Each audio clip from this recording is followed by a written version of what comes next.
How do you think the world will actually end? I was quite literally going to say Tesla as well. Tesla and Amazon, like those are like the two that I think are just gonna like wipe everything out. We're gonna get banned off of Twitter because we insulted Tesla. Oh god. Elon Musk is gonna see this like, man. Greg, there goes all of our Prime memberships right now because we know we all have.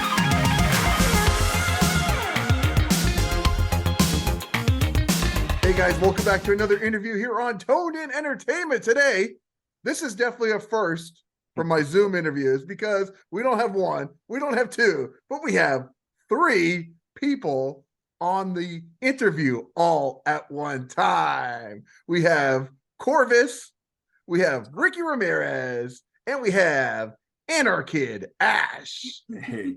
And of course, they're known as the End of the World Party, more importantly, right? That's right. Well, how are you guys doing tonight? Pretty good. Yeah. Pretty good. Yeah, we're excited to be on the show. Thanks for having us, man. Oh, yeah. Feeling great. Definitely. So let's get right into this. Okay. Where did the End of the World Party, the theme, come from? So basically, like, this is, if you know us in real life, this is pretty much who we are. You know, they tell you like, oh, my character is me turned up. It's basically it. We're the same people, you know, maybe a little less face paint sometimes, but we're basically the same people. So, okay. So how did the three of you all come together for anybody that doesn't know? So this is my daughter. And this guy I've known since we were second grade. Second grade, go way back. And it was funny because I've actually been wrestling for about 15 years. And just this past year is when she decided to start following in my footsteps. And then he has a story all of his own where, okay, so real quick, just you started in 2009, and he left for quite a long time. 12 years. My career lasted 5 months in 2009. Right, because I did see there was the rebirth of Ricky Ramirez. The resurrected. Or the resurrection, I should say. Yes. Yep. Yeah. So that's basically what happened. I this whole time I've been doing my thing.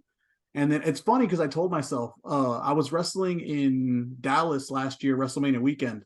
And I told myself, after this, I'm going to completely reinvent myself, do something that I haven't done before. And it's basically how it happened. Like, she decided to join me. And just by chance, a show we were on, he showed up, and we were looking for a third person, and he decided that he wanted to get back into wrestling. And I was like, well, let's do it, you know? Yeah. And that's literally how it happened. It was all by complete chance, but yeah. The stars aligned perfectly for it, and here we are. I was gonna say, if you don't believe in destiny, maybe that's something that does change your mind, right? Right. Yeah, for sure, man. Because just the way everything fell into place, and timing wise, it's incredible. It really is. Now, Corvus, when your daughter said that she wanted to get into the wrestling business, what were your first thoughts? Do it. So he was a bit scared. He still is. Yeah, no. When I'm having matches, he cannot watch. He has to, like, unless they're like managing, he does not watch. Like, he has somebody watch for him and tell him that it's okay, and then he'll rewatch the match when it's like released or whatever. So like that part still hasn't stopped. But all in all, he was very supportive. He was very happy that I wanted to start this journey and do this. Yeah, and even when we're ringside with her, like, she'll be going for a big move or something, I'll act all excited. I'm literally looking the other way. I'm like, I'm not watching this. That's something I'm gonna have to go back and rewatch the highlight clips and now skip Anarkid's part and watch your reaction to it. Now, right? It's like, she used to be asking me, how'd this look? I don't know. I don't know. I didn't see it. So you guys, Corvus and Ricky, said that you guys have known each other since second grade. I mean, the people I keep in contact with were like my friends senior year in high school, and that's like one or two people. So like back in second grade, I mean, like I always had like that one friend, right, that like professional wrestling. Were you like the two guys in your class that were like wrestling fans, or how was your guys growing up? It was that, but it was more our Power friend- Rangers. Power Rangers was what brought us Initially together. brought us together. Yeah, Yeah. it was Power Rangers, man. 'Cause that was a sweet spot, man. Early 90s, Mighty Morphin Power Rangers. That was the thing, man. And so we connected that immediately. And then wrestling was right there as well. So that just pushed it along even further. What were some of you guys like maybe tag team influences? I mean, honestly, stuff just comes in it just all comes in, man, together. Like who would you say? Who are we watching? We're watching a lot of the Rockers recently. Yeah, A little bit of the a lot Rockers. of the Rockers. Edge and Christian. The Hardys. The Hardys, man, because that Attitude Era coming up, man, that was something else. But just we're kind of like having our own vibe going on. You know what I mean? Like we, of course, we draw inspiration, but I mean we're trying to, I don't know, just make our own style, so to speak. Yeah. And just do our own thing in the ring, man, and yeah, just see how far we can go with it. Yeah, you guys definitely do, because when I watch you guys in the ring, it's not like I feel like I mean, you guys have the face paint, so of course a lot of people are going to make, interpretations of like, oh, Right. they're like this. But when you guys are in the ring, you don't look like the Road Warriors or Demolition. Like you said, more of like the Rockers, but nobody would ever think of something Right. like that, in Exactly. the ring. Exactly, man. And the face paint too. The face paint is not in every match type thing for us. We don't wear it all the time, man. Big situations, big debuts, big matches, when we feel we need to step it up a notch, or if somebody really pushes us to that point and really pisses us off, it comes out, man. Because it's war paint for us. Yep. We're ready to go to war. We're ready to do whatever it takes to get that victory. Now, speaking of war, I mean, I've seen like you guys go through glass. That's kind of my thing. That is your thing. Yeah, Me. I did see the clip of that. So how does one go about picking glass out of your skin once a match is over? You usually ask your friend or your kid, be like, hey, Yeah. it's A little help here. This is gonna sound really messed up, but actually right now on my arm, that match that you probably saw was February 5th. Yeah, Yeah. February 5th. I have a wound on my arm that still has not fully healed. It keeps every now and then I'll just start bleeding and I'll be like, great. I had a piece of glass so deep in my back that while we were driving somewhere, I suddenly felt like something's poking me, and it was my body legitimately rejecting the glass out of my body. We were in a That's wild. Walmart parking lot. That's what it about was. to walk in Wow. to go get something to eat. And he's like, oh, wait, I think a piece of glass just fell out of my back. I was like, what? Couldn't be me.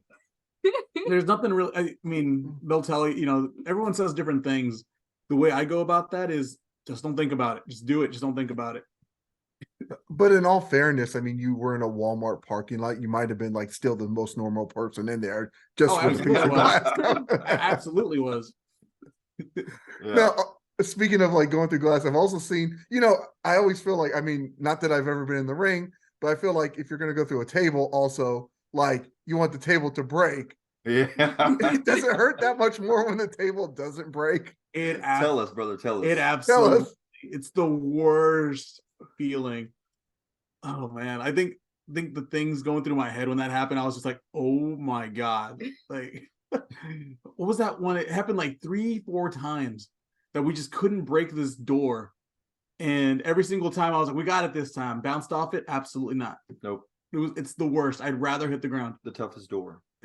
I was gonna say, like I know from a fan standpoint, when I'm in the ring and something doesn't go maybe as planned, and then you see the wrestlers go back and they go for it maybe a second time. So, well, it was like 4 times going through that. After the second, it was just like, I'm gonna break this, and then I was like, no, no. And Ricky, weren't we like yelling Yeah, backstage? oh, yeah. Like, stop! Stop. Yeah. Like, We stop, were yelling. please. Yep. Put it away. The venue was 2 stories. We were up on that second level, like just Oh, that. yeah. We were probably the loudest ones in there. Like, for the love of God, please just stop Yeah, it now. Just let it be done. Yeah. Thankfully, it Anarkid- wasn't like a doors match or something, or we'd still be there. Yeah. Yeah. He's still Still going there on. Never ending. 17 hours later, just doing power bombs to the thing. And Anarkid, when was it that you decided that you wanted to follow your father's footsteps and step into the squared circle? So, I started out when I was a kid with MMA, and that was like fun. It was cool, whatever. Like, I got my fair share of whatever I wanted in. But he had always influenced me with like his wrestling and stuff like that, and it always interests me. And then I finally just got to the point where I was like, you know what? I need to do this. I have to do this. And now, it was actually a year ago yesterday is when I started. So I've been doing this for a solid year now, and it's been great. Okay. Ricky, I see you got lots of tattoos there on the side. Yeah, pretty cool. Like from what I could see right here, what was like the first tattoo that you ever got? He can't show you that one. Oh, yeah, okay. No. It actually doesn't exist anymore. It's covered up right here by this nice koi fish that I got, but it just said Dro in Old English going down my arm. I was 16 when I got it, so in somebody's apartment. So it's not there anymore. Totally legit. Yeah. Hey, Corvice, what about you with the tattoos? My first one, it's covered up now, but I had one on my wrist that was like it was like a friendship one that I had with someone who I ended up almost marrying, and then after we separated, whatever, got it covered up. Okay, I don't know if I'm allowed to ask Anarkid about her tattoos or if she has any. She don't have any yet. I'm still 17. I do not have a tattoo. Okay, but are you ready to get the tattoos once you're Yes, I have literally been planning them. Like I do digital art, and I've literally been like drawing out concepts of tattoos that I want. I mean, Corvice, you have to be cool with that, right? I'm fine with it. Yeah. Okay. Whatever. It's whatever. What is like the first tattoo that you do want to get? What is of all the concepts that you've drawn out? So there's like I'm debating between what I should get as the first one, but one of them is so I really like axolotls. They're like my favorite animal, and I want to get one like right there. That's bright pink, so that when I'm hitting people, all they see is like a pink axolotl just swinging at them. I think that would be great. That's pretty cool. I like that because nothing says beat you down like a bright pink tattoo. Exactly. See, it's funny because on my knuckle I actually have like a little smiley face. So same idea when you get punched. You just remind people they're having the time of their life right now while you're getting punched. Now, who are some of the tag teams that you guys would actually like to throw it down with that are out there that you haven't had a chance to? Oh man, there's a lot. Rascals for one. Yeah, the Rascals. Rascals would be great. Crown. The Crown, yeah. Love those guys. I've had them on the channel. Yeah. Those guys are legit serious. That would be a great match. Yeah. The What else would you say? FTR dream match. Right there. That's a slugfest right there. I'm ready. I'm ready for that fight. Let's see who's it. I don't know what they go by now, but there used to be Bear Country. I feel like they changed their names now. In AEW, you mean? Yeah. Okay. Because they haven't been on in a while, so I'm not even sure what they're up to anymore. One of them. They're like the Iron Savages or something. But but those guys are good. We ain't afraid of the big dudes. Top Flight. Okay. Yeah, for sure. Man. But there's so many good teams out there. Anybody really, that wants to challenge us. I love that you guys are always ready. Oh my God, the Crown and you guys would be like that to me. Like I just saw those guys this weekend at a show that I was covering, and they're wrestling down here for CCW, which is like the promotion I covered down here in Miami. I mean, even like I know them. Like those dudes are scary, legit dudes. So I can see. They look legit, man. I've met them. I've met them once before in Victoria, Texas. They did a show, and I met them once there. Like, we want to face them. We want to face them. That'd be awesome. I saw them, and I was like, yes. Yeah. Now, you guys are known as the End of the World Party, so I think it's only proper to ask. each of you three. We'll start with Ricky. How Yep. do you think the world will actually end? Man.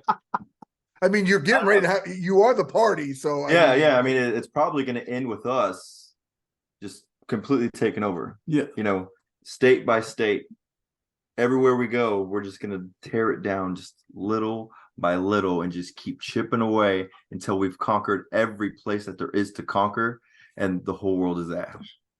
At our That's also. Oh That's yeah, that's awesome. awesome. Hey, Corvus, what about you? Tesla's going to be the reason the world. that's ends. that's very likely. You might be on point with that. Corporate greed, right? Yes, exactly. And Anarkid, what would be your I was prediction? quite literally going to say Tesla as well. Tesla and Amazon, like those are like the two that I think are just gonna like wipe everything out. We're gonna get banned off of Twitter because we insulted Tesla. Oh God. Elon Musk is gonna see this like, man. Greg, there goes all of our Prime memberships right now because we know we all have them. Now, We need stuff before show, man. 2-day delivery. Nope. right You get it doubled. You're double. now, like my wife and I, a lot of times, like on the weekend, if it's just boring and there's nothing on, actually, one of our favorite things to do is to like just look up end of the world movies, and just it kind of brings us into a good mood, just seeing like that things could actually be worse out there. Yeah. So, do either of you three have like a favorite like end of the world movie? What was that movie? There's two of them. Obviously, This is the end is one of was a good one. I think it was called Don't Look Up. Don't Look Up was actually really funny. I didn't think it was going to be that funny. But then obviously, like you said, we're 90s kids. Yeah. Armageddon. Yeah, Armageddon was really good. Armageddon. There's this one, I can never remember the name, but it has Nicolas Cage in it, and it involved like aliens and this one girl that like saw like tragedies. Like y'all know what I'm talking about? Like she calculated like numbers in her brain and it was like tragedies. No. And then like tragedy after tragedy just kept happening and boom, there were aliens.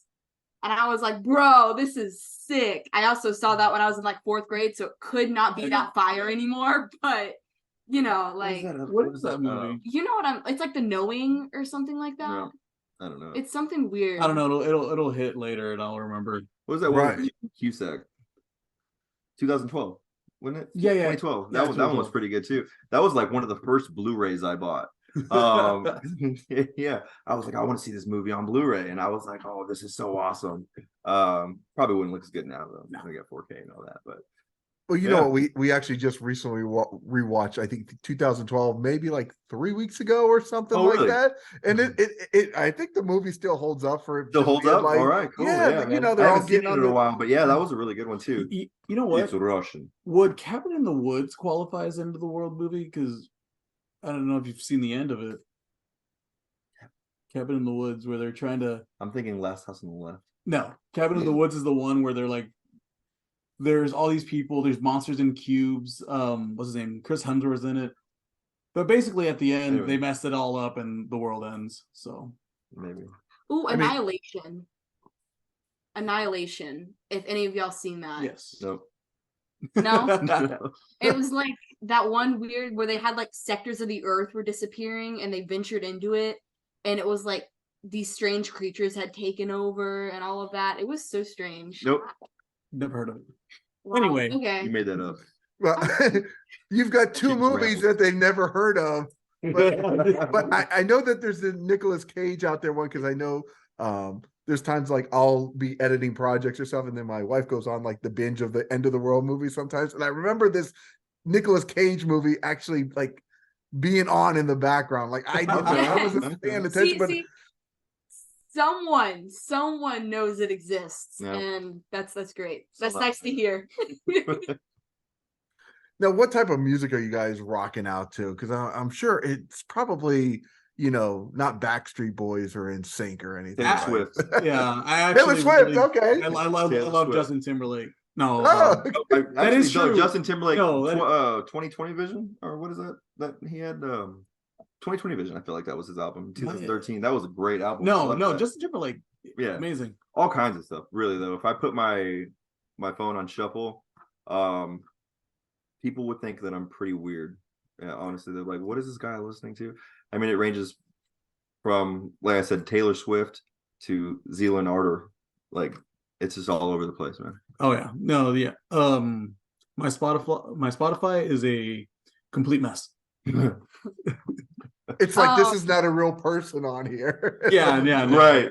The genre changes will break your neck with how much. Exactly. It's just pretty much everything, you know, whatever sounds good.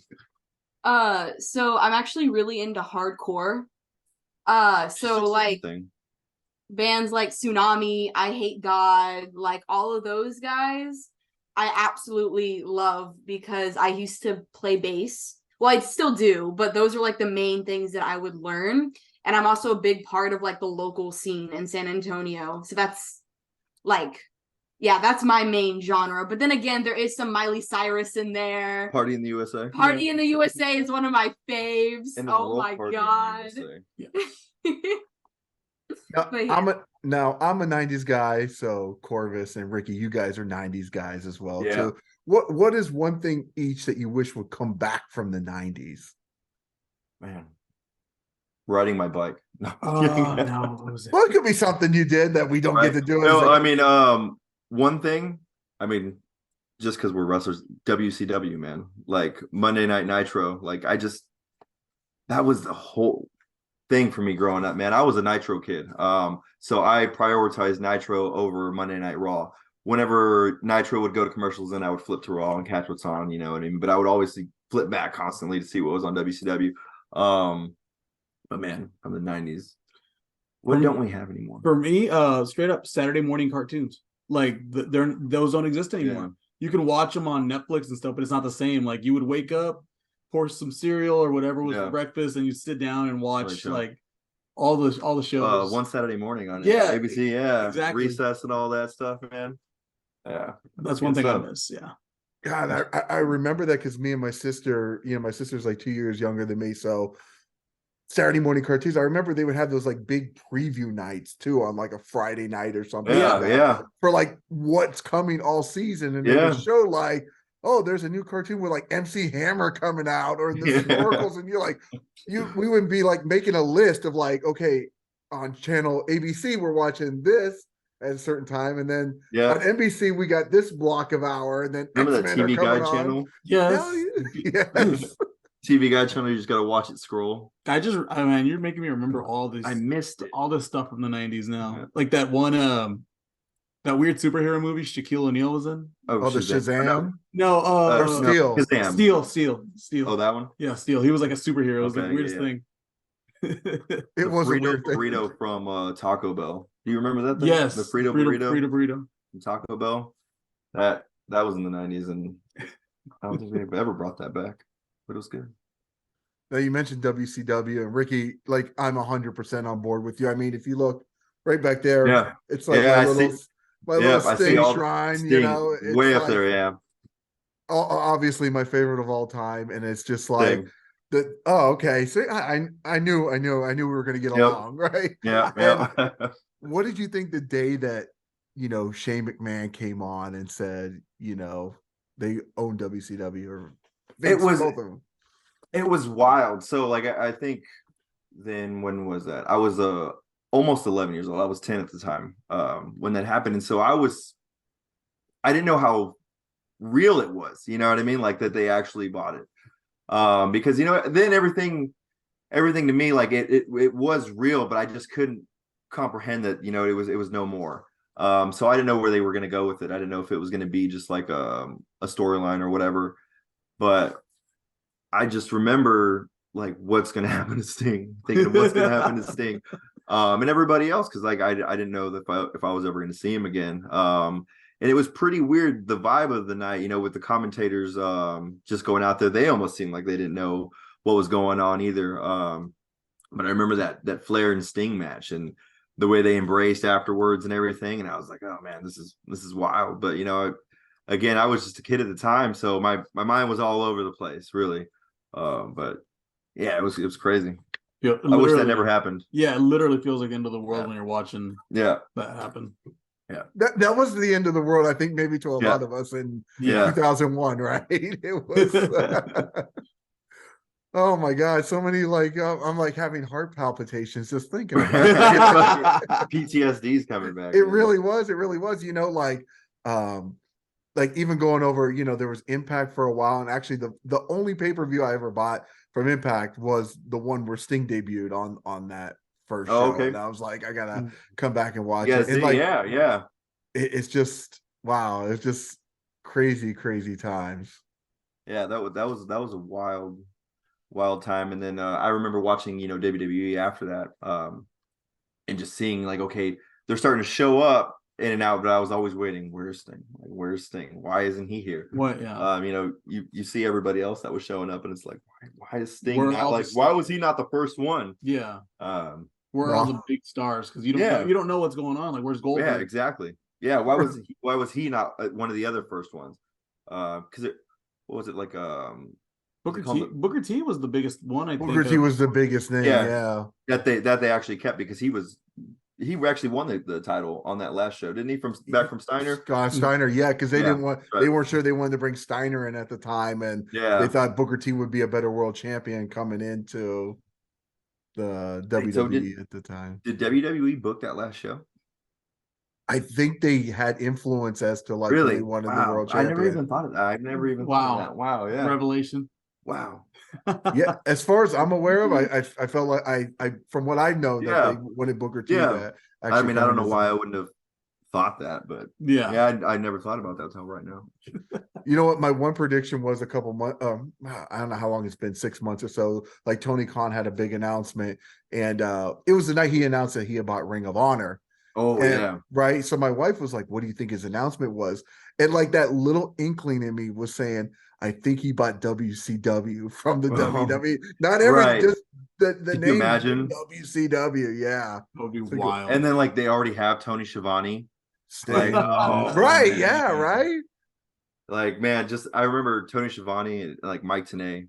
Oh, Just hearing them on commentary. But you go watch old stuff on WWE Network now, and you hear those voices on Monday Nitro. When they had Bobby the Brain Heenan too, and it's just like, man, the nostalgia just kicks in so hard. So if he would have announced that he had bought WCW, and just like hearing Tony Schiavone like announcing like Nitro, that would have been Right. great. that would That would have been great. And then he'd be like, "Fans, we're out of time. We gotta go." And then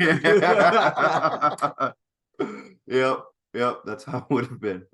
oh man, so you being we're gonna divert a little bit because we're talking Sting, so we're gonna divert a little bit and Gotcha. stay on the Sting topic for just a little bit. So I kind of want to ask you guys. I mean, all three of you feel free to chime in, but if you are versed on it, but like, what do you think about the difference between Sting's like WWE run and what he's doing in AEW now?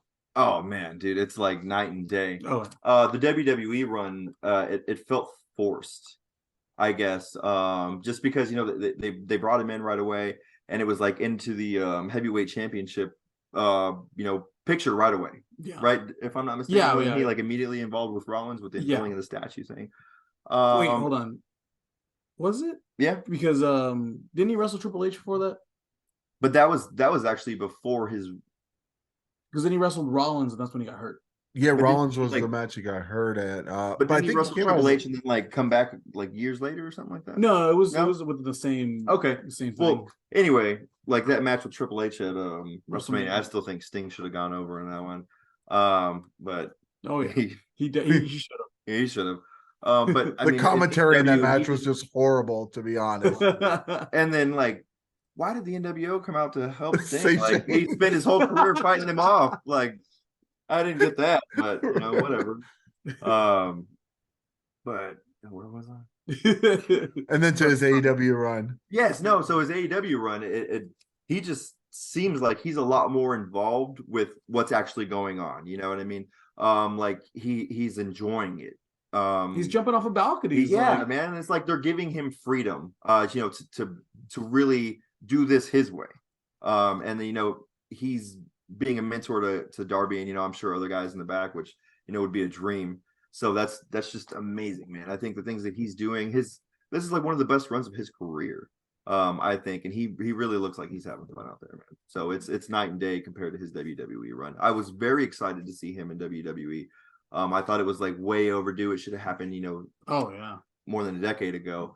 But it just felt forced, and because they never wanted to really elevate him to where he should have been, I think, because, you know what I mean, he was one of those guys from back in the day, so they would never give him the respect that he deserved, I think, man. And so AEW, Tony Khan, you know, they're giving him that. You can see it.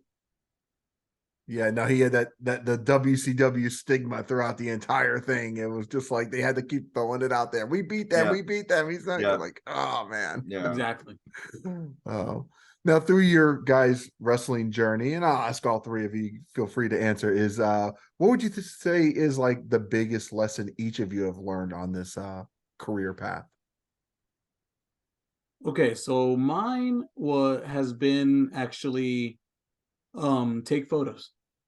Take photos, and you know how they like we when I started, I was always told don't take photos with the guys in the back, don't do this, don't do that. You know, it makes you look like a mark or whatever, you know. But then you comes a time, and I'm pushing this on her so much because she has all these memories. She's writing down her matches. I think you write your matches down. Yeah. I never did that, and now I couldn't tell you like a bunch of I've probably had a bunch of really good matches that I want to remember. I can't remember them. But the whole like making memories, taking pictures. I've had a lot of friends in this business pass away. Daphne was one, and you know just a couple of days ago, Judge Doom, a man that helped break me in, passed away. And you know, you look back and it's like, man, I don't have any pictures or anything with these people, and it's just, you know, something to look back on. So that's my whole thing is, you know, screw, and if somebody gets mad, I don't care. Screw what they say about like don't take pictures with people. Take pictures, make those memories, because there's a lot of things in this business. There's head trauma is a real thing, and you know, you forget things, but if you know you pop up, you know, you open up your phone, you open up a scrapbook, you see these pictures with people, brings back good memories. And there's a lot of time, like that's one of my biggest regrets is I did not take enough pictures with people. Okay. So. And our kid? It's definitely like soak in the moment. Yeah. You know, like especially like I'm in high school, right? So like I do all this wrestling stuff on the weekend, and then the next thing you know, I'm like sitting at my desk in class waiting for the day to be over, like, man, this sucks. But like, you know, just like soak it in, like really sit there and be like, wow, I'm actually doing this right now. Like I get to wake up and I get to go wrestle and I get to be like involved in this kind of world. And it's just, it's awesome. Mm-hmm. And Ricky, what would you say the biggest lesson that you've learned? The biggest lesson that wrestling has taught me would be to just never give up on whatever it is that you want to do. Whatever has got you down in life or anything like that, you can always make it through it and to not give up. Like we said at the beginning of this, when we started here, my wrestling career started in 2009. It lasted 5 months. I had 12 matches. And then I had to step away for stuff going on in my personal life and stuff, for 12 years. So I never thought that I would wrestle again. I always wanted to. I had a lot of ups and downs in life, but now the way everything came together, I'm here. I'm back doing what I absolutely love to do. And you know, for so long I told myself that I was too old to do it, or I couldn't do it anymore. So much time has passed by. And so no matter what you got going on in your head, what you got going on in your life, just don't give up. You can absolutely get through it and overcome it and do what you want and do what you love. And I'm living proof of that, because every day, every time I step between those ropes, man, like she said, live in the moment. Like he said, capture those memories, and I'm just wrapping it all into one, man, and living it up. I love it. Oh, that's awesome. Now, Anarkid, as somebody who's in high school and wrestles, okay, what do you like your fellow classmates think of that? So, fun fact, I'm in an early graduation program. So I'm graduating like in a few weeks, literally. So I used to have, so last year I was in normal school, and when I started doing this, everyone was like, what? Like, why? Why are you, what happened to you, man? Like, you were on the wrestling team at school, like, and now you're doing this? And I was like, yeah, you know, like, I love it. Make that transition. It makes me so, like, happy that it's gotten to a point where I'm like, okay, whatever, like, a lot of people aren't going to be supportive of that, you know, like, well, the people I know or knew were like, thought it was a joke, or thought like, oh, like there's no way, like all this hard-earned work into something else, you decide to do this shit. And I'm like, okay, all right. Yep. And now I don't have to deal with that anymore because I don't even have classmates. So it's nice. She changed her entire school schedule and like life to focus on this, which is, you know, that's something not a lot of people are willing to do. Yep. Yeah, from the moment I started doing this, I actually applied for the program so that I can go to school 4 hours a day. Then afterwards, and I go train for a few hours right after I get out of school. We go from like 3 to 6 or 7. 3 to 6 or 7, yeah, like 3 or 4 hours a day, 3 days, 4 days a week, just depending on how busy we are. And then I go to school in the mornings, I train in the afternoons, then on the weekends we wrestle. Yeah. And that's just been my life for a year now. Yeah. Because I decided to just change my whole life around for this, and I definitely don't regret it. Like, no matter It's great. what anyone wants to say to me, you know, it's great. I love it because I feel like, you know, at least probably when Ricky and Corvice and I were growing up, there was so much probably pressure on all of us to go to college and do all this and do that. Absolutely. And I remember my mom saying to me, like, you know, you have to go to college, you have to do this. And I'm like, there's nothing I really like to do. And I took an entrance test and they're like, oh yeah, here's your classes: English, math, science, history. I'm like, why am I paying all this money to do this? Like, I don't want to do this. Like, want to do any of it. Yeah, thankfully I found like a technical school because I wanted to do video production. And now I've been doing video production for 20 years now because it was the only thing I wanted to do. So everybody has to like do their own path. I love the fact that, you know, even at your age, you've already found like all that stuff being $200,000 in debt for a job you may not like. It may not even be worth it. Not fun. Yeah, it's definitely an adventure that not a lot of people can say they are on right now. Yeah. And yeah, I don't regret it for a second. And you're killing it. So. Yeah. Now you said you did wrestling while you were in high school as well too. Mm-hmm. So okay, so you obviously had teammates on the wrestling. So what did they think when you went from that transition of like wrestling to pro wrestling? So actually, I had a few of them, like my close friends. Like, I have a friend of mine that's really supportive, and they were actually interested in doing this, but they couldn't continue because like they really love amateur wrestling. So obviously they were going to keep it on that. So, and I respect that, and they support me 100%, and I love them for that. But like a lot of other people on the team were like, you know, making fun of me or whatever. Like, there were a group of guys that started showing up with like lucha masks to training to like mess around like that, which is, it's kind of funny. I'm not gonna lie. Like, it's whatever. It's teenage boys. Like, they're gonna do that. But especially my coach was the hardest one on the team to get behind me, because he was like, really, man, like, what are you doing? Like, all of this stuff, because, you know, he doesn't understand that. He's all about like amateur wrestling and like beat people up and all that. And then beat people up every day, right? Yeah. And then I'm like, oh, I do this now. Like, I'm doing all these like cool things. He's like, oh, okay. So it was definitely interesting news to break, or for them to figure out through like my social media or whatever. Now those people aren't really involved in my life anymore, so I couldn't even care less. Doesn't matter. You know, like, I have that one friend, like I said, that's supportive of me, and we talk all the time. That's obviously still really close with me, but everyone else, like, you know what? They're gone. They're in the past. It's whatever now. I love the attitude. It's funny, like when I was in 8th grade and I had that one friend that, you know, liked wrestling, and my dad would actually take us to the WWF house shows and the Royal Rumble that was down here in Miami we went to, and the WCW. And I remember a recruiter coming to our school. And they were like, hey, we got this, we get this. And yes, we offer wrestling. And me and my friend were so excited in 8th grade that this high school was recruiting for wrestling. And we're like, we want to go to your school because we want to learn how to be wrestlers. And they're like, no, it's not You're not putting anybody in the Scorpion Deathlock or.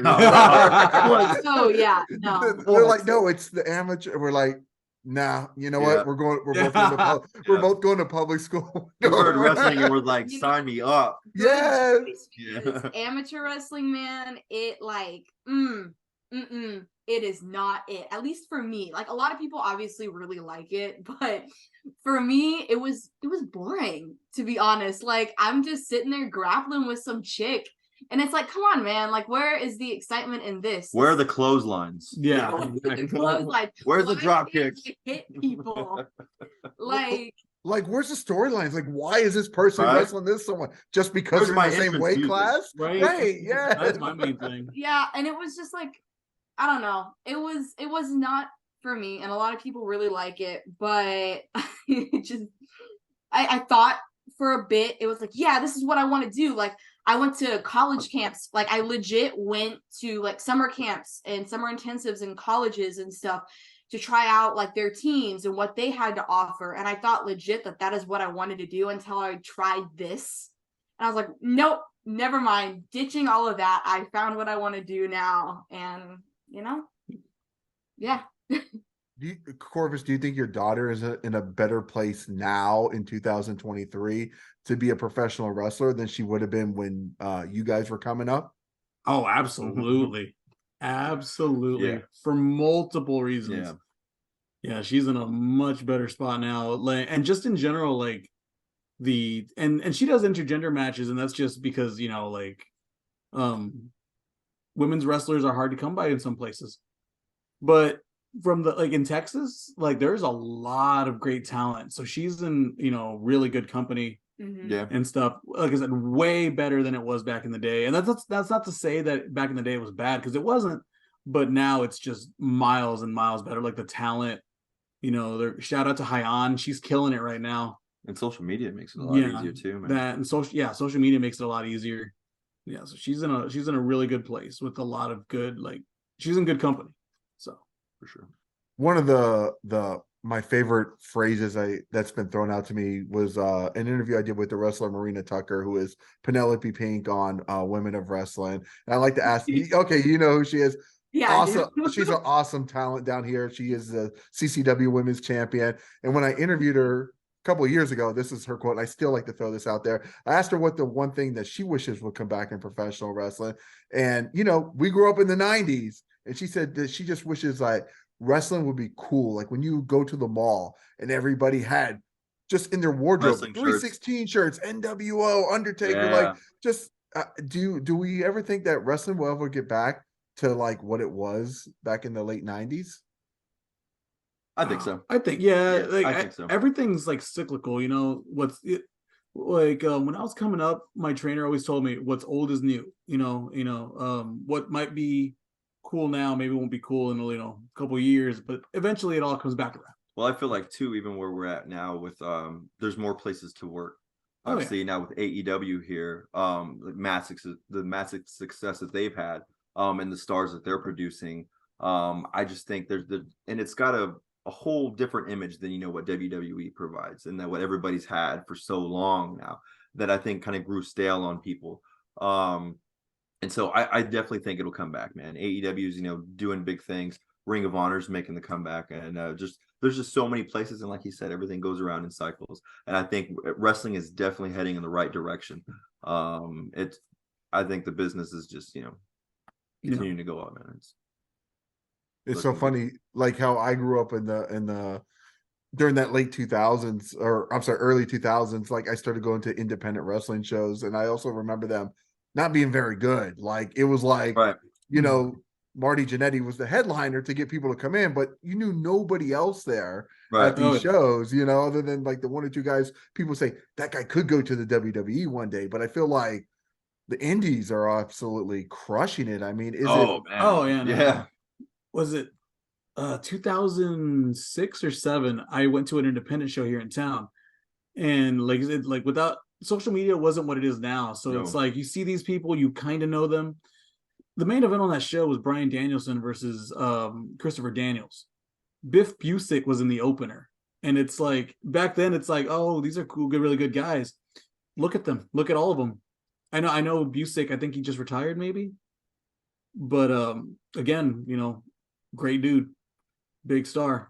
And then Yeah, it's crazy. It's really one of the reasons why I started up the whole, interview in the indies, was one, it brought my love back to professional wrestling after going to a show. Like I tell people, Scott Steiner was the main event at one of the shows down here. And that's the reason why I went. Just because Scott Steiner was on the show. Yeah. And all these guys and girls on the show just won me over. And all of a sudden, like, I'm like, okay, I got to learn more about the indies, see what's going on. And it's just like, man, I tell people, just go to one show. Yeah, that's all Right? it takes. That's all it takes, man. Yeah. look what we did this past weekend, though. Well, This past weekend we did a show with the local punk scene. Uh-huh. we just set up a ring. Was that the one outdoors? Yeah, you saw yeah. Yeah. that was crowd. awesome. I can tell you that the majority of that crowd probably wasn't wrestling fans, but every single one of them was going nuts. Absolutely nuts. Mhm. And like they enjoyed it. You know what I mean? A lot of them have never been to a wrestling show, or seen any type of indie wrestling whatsoever. So Yeah, they saw us, they saw what we could do in the ring, and they were like, "This is freaking awesome." I'm sure a bunch of them probably went home and like researched more. Like Yeah, what for did I sure. just see? we got follows after that. Yeah, like what? Yeah, they're like, So, what I did I mean- just see? They look more into it. Yeah. Mhm. I literally got messages from people like, how did you get into this? Like all Yep. this stuff, and like people just asking about it and like genuinely curious that I just never thought to look into wrestling. Yeah. That were like, wow, this is actually really cool. And I was like, yeah, it's great. That's all they need is one show. Like biggest fan is obviously mom. Yes. My mom tells anybody and everybody she can about the shows, and she'll bring somebody out, a coworker or somebody that she works with, and she convinces them to come, and they're like, "Oh my god, that was amazing! Like they're really good. Like that was not what I expected." So When they tell somebody exactly, and it just keeps growing like that. And so like you said, indie wrestling, man, really taking off because there's so much talent, just scattered everywhere. And guys are only getting better, getting to work with better and better talent just elevates everybody else, man. It's crazy. Mhm. What's in the future for the end of the world party? everything, Literally everything. We're coming for everything. Yep. I We think want to be everywhere. everywhere. So Florida, we're coming to Florida. We're going to be in Florida. All right. All up the East Coast, West Coast. Maybe you'll even see us on TV, but that's where we're going to be for sure. Oh, Ain't nothing stopping us. I love it. Is there anything else we should know about you guys before we let you go for the evening? Know about us? I don't know. I mean, we have a bunch of social medias that people can follow. Oh yeah, Oh, we definitely got to plug the social media, the merchandise, all that good stuff. Yeah, but I mean, that's pretty much it. I mean, Yeah. we're open. We're an open book. Mhm. Not hard to find. No, Anyone not that hard wants to find it. book Anybody us. that wants it can get it, man. We're not afraid to back down. We're not afraid of a fight. We won't back down from anybody. Anybody. So anybody. And I can definitely attest that you guys are easy to contact. Yeah, Yeah. man. Yeah. Very easy, very Easy to work with. responsive. It's always an absolute pleasure when it goes as smooth as setting up and making this interview go, because I do have to appreciate, I even had to back the interview up 1 hour for reasons, and you guys were super cool about it. Always in contact. So if you guys are looking to book a faction, a tag team, a woman for your event, the end of the world party, they're going to reply to your messages, and then they're going to bring the pain to the show as well. Yeah. We're gonna Mhm. bring Singles, tag team, Trio, 6-man, death match. whatever. Get at me, like. it. Deathmatch him. I'll do some stuff, but I ain't doing no death matches. you make great business decisions, Ricky. There we go. Yeah. Well, what are the social medias? So we have a terrible group page, and that's my fault. But Instagram, if you go to, it's at end of dot the world party, and then if you go to that one, all of our social medias are linked right there. Our pro wrestling tees, we have a bunch of really cool shirt designs. Check us out. Give us a follow, man. We've got all kinds of clips, highlights, booking information, so where you guys can see us. Check us out, man. We won't disappoint. If you're in Texas, we'll probably be in your city at some point. Yep. If you're not in Texas, we'll probably be in your city at some point. Yeah. If you've got tag belts, you'll probably see us at some point. Oh. Rounding up the gold around the country then. That's right. Oh yeah. Anywhere and everywhere, baby. We're coming for it all. With one tattoo smiley face punch at a time. Well, guys, I really do thank you for your time this evening. Thank you also for coming in persona as well. That's an extra added bonus. I love that you guys, you said you only bring out the paint for special occasions. So I'm Right. humbled by that. That's as right, well, man. too. Yeah, we appreciate you having us on. Definitely, guys. So Thank you, man. definitely, yeah, keep rocking it out there, keep kicking ass, and keep doing your thing. And hopefully when you come down to Florida one day, you'll be at a local show. We'll That's meet right. up. We'll do something fun, That's right, at the man. show as well, too. Yeah, you can So, interview us post-show too, man. It'll be great. exactly. 100%. Well, guys, if you like interviews like this with the End of the World Party, make sure you stay tuned in here to Toned In Entertainment for future videos. Subscribe to the channel. Do it. Go now. Do it now.